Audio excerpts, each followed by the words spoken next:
हरे कृष्णा। आज से नया चैप्टर शुरू हो रहा है भगवत गीता का। अध्याय 9, परम गुह्य ज्ञान।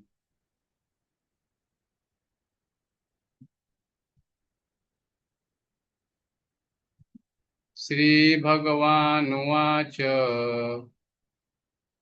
इदं तु ते गुह्यतमं प्रवक्ष्यामनसूयवे ज्ञान विज्ञान सहितं यज्ञत्वा मोक्षसे शुभात्। श्री भगवान वाच, श्री भगवान ने कहा, इदम, इस, तू यानी लेकिन, ते यानी तुम्हारे लिए, गुह्यतमम यानी अत्यंत गुह्य, प्रच्छवामी कह रहा हूँ।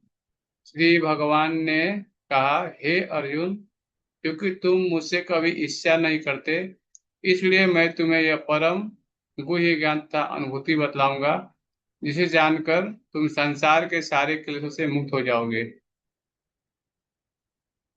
भगवान बोल रहे हैं, अनुसूयवे ज्ञानम विज्ञानम।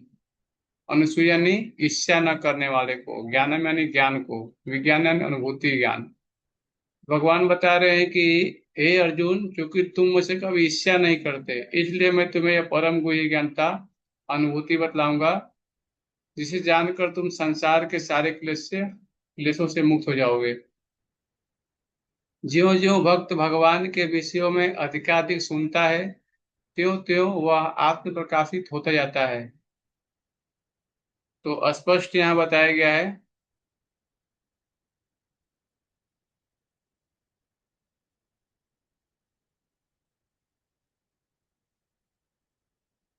कि इस संसार में अगर कोई व्यक्ति भगवान के बारे में ज्यादा से ज्यादा सुनता है, तो उसका हृदय जो है शुद्धिकरण प्रक्रिया चालू हो जाती है। क्योंकि श्रवण ऐसा विधि है जो कानों के माध्यम से हृदय की ग्रंथि को भेदता है। तो भगवान के विषय में जो जो व्यक्ति भगवान को गुणगान सुनेगा, उसका हृदय आत्म प्रकाशित होता जाएगा। यह श्रवण विधि श्रीमद् भागवतम में इस प्रकार अनुमोदित है। भगवान के संदेश शक्तियों से पूरित होते हैं, जिनकी अनुभूति तभी होती है जब भक्त जन भगवान संबंधी कथाओं की परस्पर चर्चा करते हैं।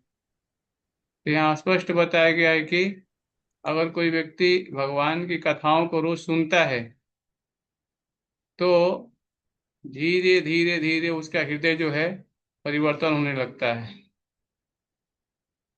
क्योंकि जो कथाएं हैं ये भगवान के संबंधी, ये शक्तियों से पूरित रहता है।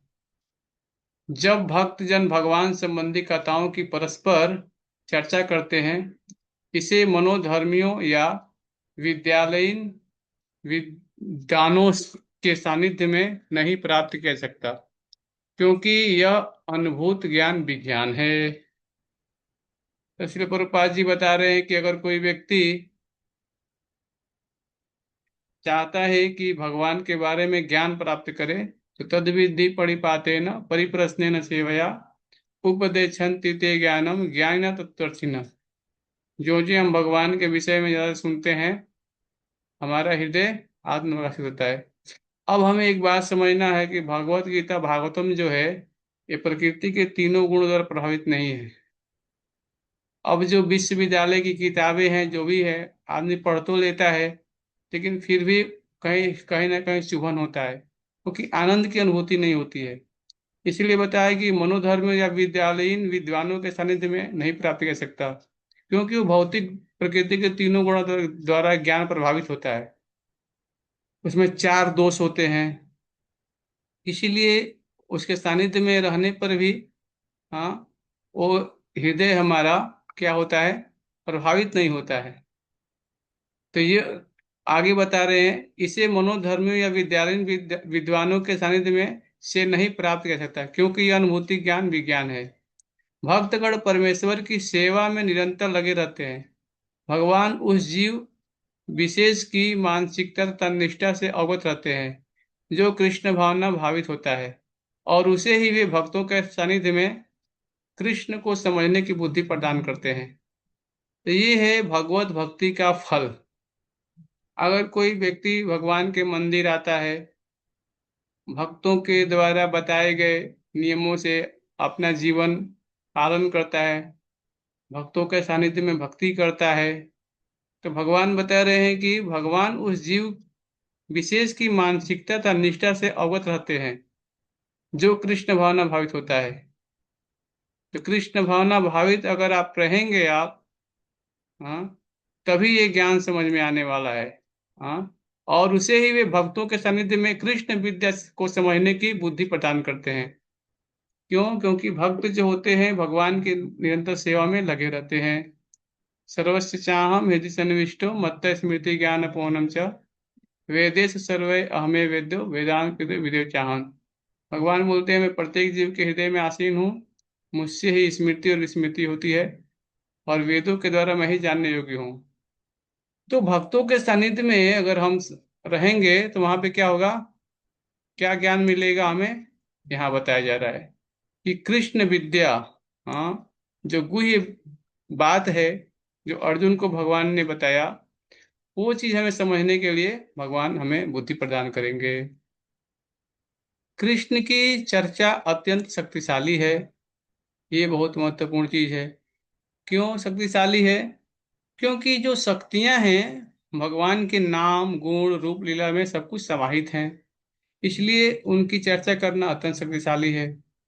और यदि सौभाग्यवश किसी को ऐसी संगति प्राप्त हो जाए और वह इस ज्ञान को आत्मसात करे, तो वह आत्म साक्षात्कार की दिशा में अवश्य प्रगति करेगा। हाँ, साधु संग सर्वशास्त्र कहे, लव मा साधु साधु संग सर्व सिद्धि है। अगर कोई व्यक्ति संगति करता है, हाँ, तभी उसे प्रगति होगा। यहाँ भगवान बोल रहे हैं कि अगर साधु संग करेंगे तो क्या होगा, आपका हृदय परिवर्तन होगा, फिर आप चीजों को समझ पाएंगे।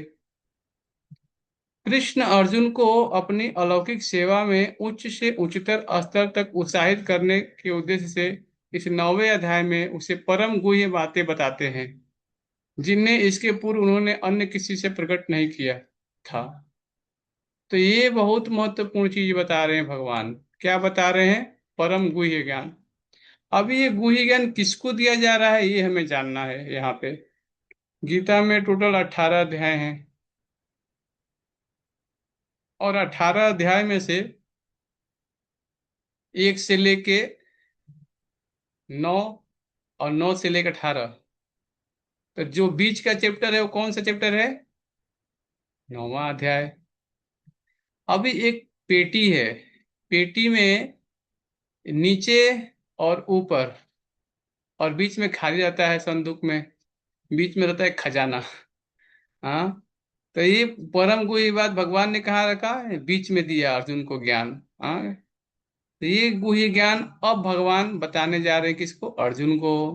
क्योंकि उनका परम मित्र है, भक्त है, उनकी बातों को मानता है। हाँ, तो भगवान वही बता रहे हैं यहाँ पे कि जिन्हें इसके पूर्व उन्होंने अन्य किसी से प्रकट नहीं किया था।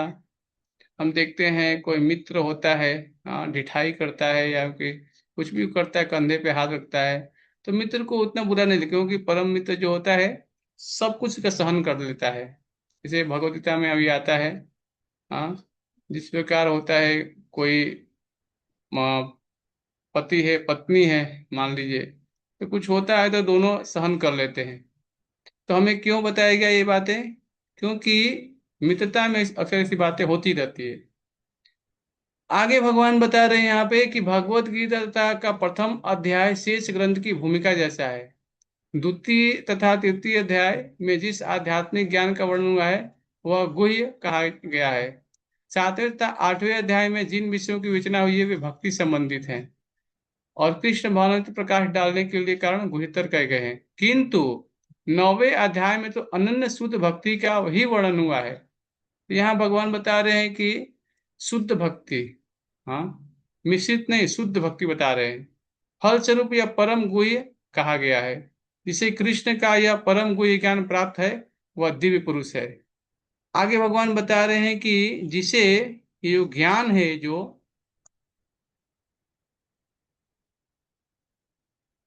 जिसे कृष्ण का यह परम गुह्य ज्ञान प्राप्त है वह दिव्य पुरुष है। अतः इस संसार में रहते हुए भी उसे भौतिक क्लेश नहीं सताते। तो यहाँ पे तीन क्लेश हैं, कौन से? तो आदि भौतिक, आदि दैविक और आध्यात्मिक क्लेश। इस संसार में प्रत्येक जो जीव है इन क्लेशों से पीड़ित रहता है। लेकिन अगर कोई व्यक्ति भगवान के भक्तों का संग करता है, भगवान के नाम का जप करता है, भगवत भागवतम पढ़ता है, भगवान के बारे में जानने के लिए प्रयास करता है, तो भगवान बोलते हैं वो दिव्य पुरुष है।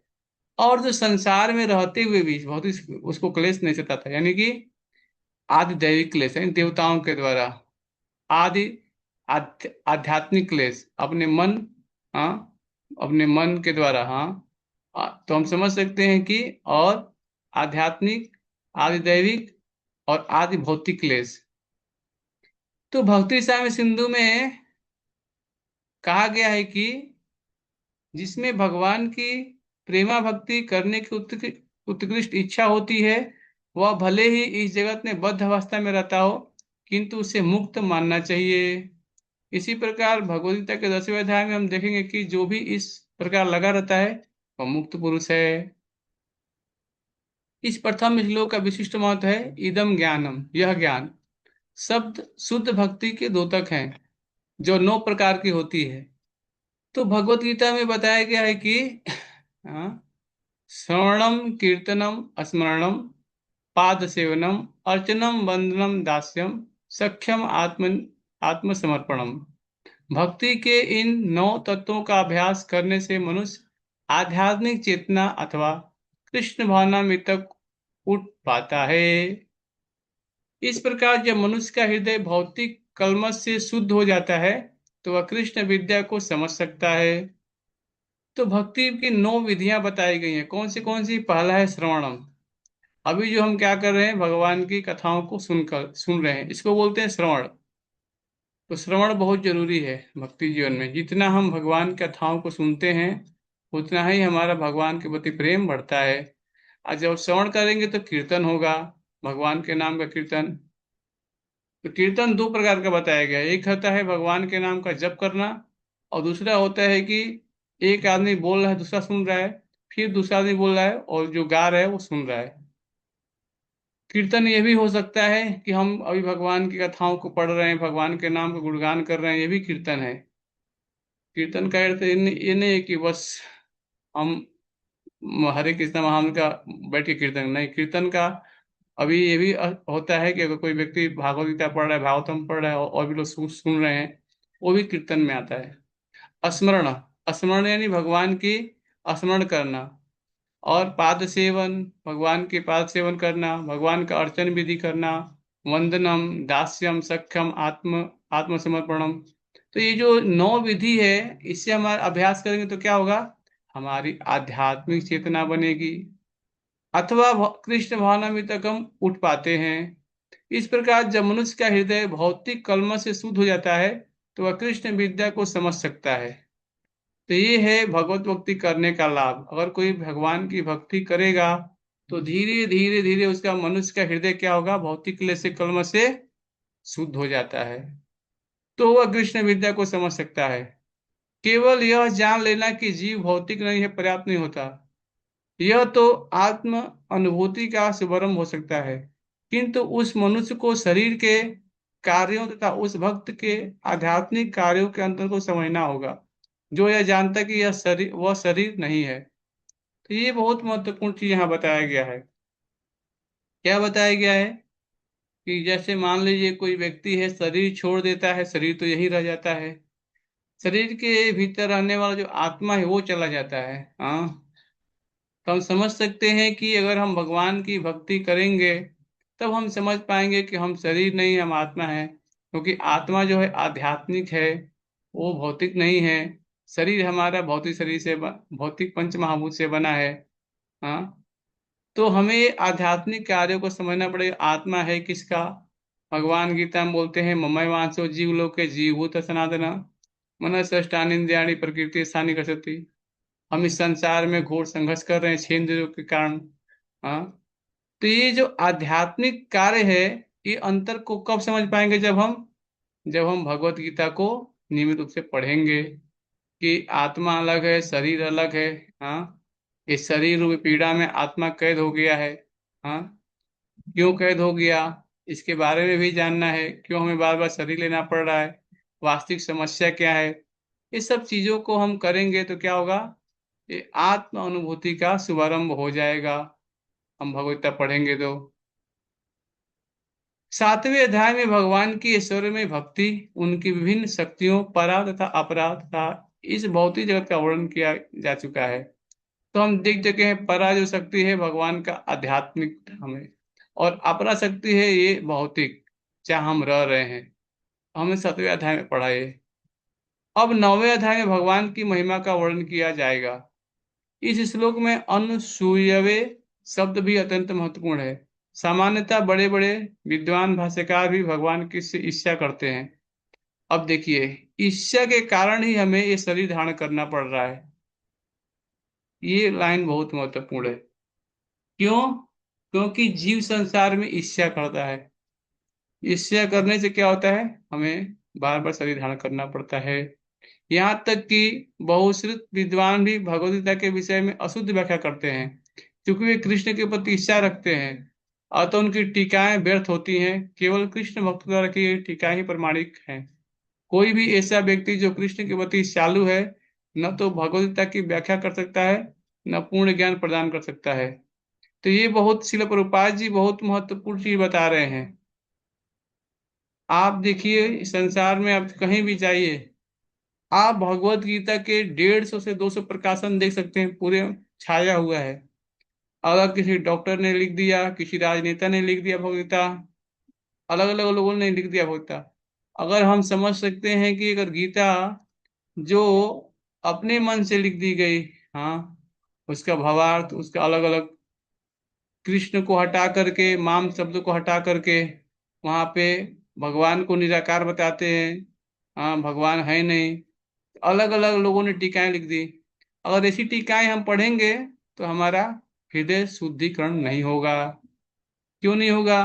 क्योंकि वहां बताया गया है कि वो लोग अशुद्ध व्याख्या करते हैं भगवत्ता के विषय में, सही व्याख्या नहीं कर पाते, बहु मिश्रित कर देते हैं, हाँ उसे मिलावट कर देते हैं। जैसे मान लीजिए कोई दूध है, दूध में बढ़िया आपने खीर बनाया, और खीर में आपने क्या किया कि थोड़ा ला करके बालू मिला दिया, उसमें सेंड मिला दिया, कंकड़ मिला दिया, तो क्या खीर खाएंगे तो आपको आनंद आएगा? नहीं आएगा। क्यों? क्योंकि आपने रेत मिला दी है। इसी प्रकार से श्रील प्रभुपाद जी यहाँ बता रहे हैं, हाँ, हमें क्या करना चाहिए, हाँ, केवल और केवल कृष्ण भक्तों द्वारा की गई टीका ही प्रमाणिक है। हाँ, ऐसा ही पढ़ना चाहिए जो श्रील प्रभुपाद ने लिखा है, भगवद्गीता यथारूप, ये प्रमाणिक, हाँ, जैसे भगवान ने बोला इट इज, तब हम पढ़ेंगे तो हमारा हृदय परिवर्तन होगा। कोई भी ऐसा व्यक्ति जो कृष्ण के प्रति चालू है, न तो भगवत गीता की व्याख्या कर सकता है, न पूर्ण ज्ञान प्रदान प्रदान कर सकता है। जो व्यक्ति कृष्ण को जाने बिना उनके चरित्र की आलोचना करता है वह मूर्ख है। अतः ऐसी टीकाओं से सावधान होना चाहिए। जो व्यक्ति यह समझते हैं कि कृष्ण भगवान है और शुद्ध दिव्य पुरुष हैं, उनके लिए ये अध्याय लाभप्रद होंगे। तो श्रील प्रभुपाद जी स्पष्ट यहाँ बता रहे हैं, हाँ, जैसे सर्प है, सर्प किसी दूध में अपना मुंह डाल दिया है, उसमें जहर फैल जाएगा। अगर आप उस दूध को पिएंगे आप, तो आपकी मृत्यु हो सकती है।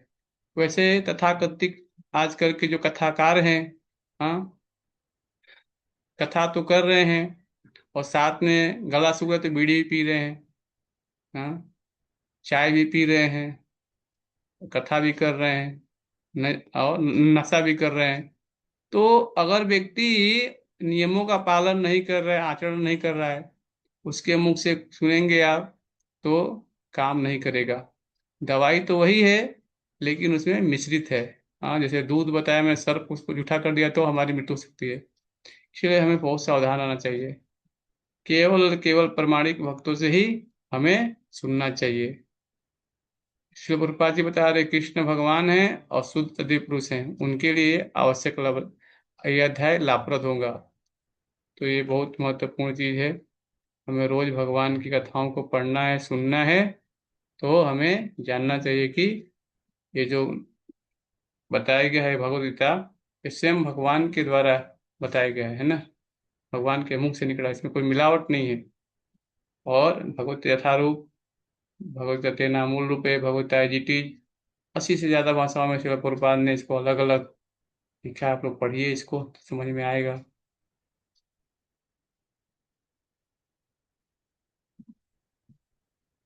हरे कृष्णा। तो किसी का कोई प्रश्न है? माइक ऑन करके पूछ सकते हैं।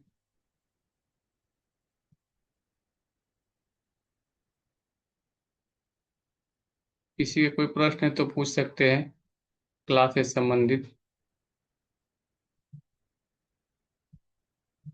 सब लोग माला कर रहे हैं?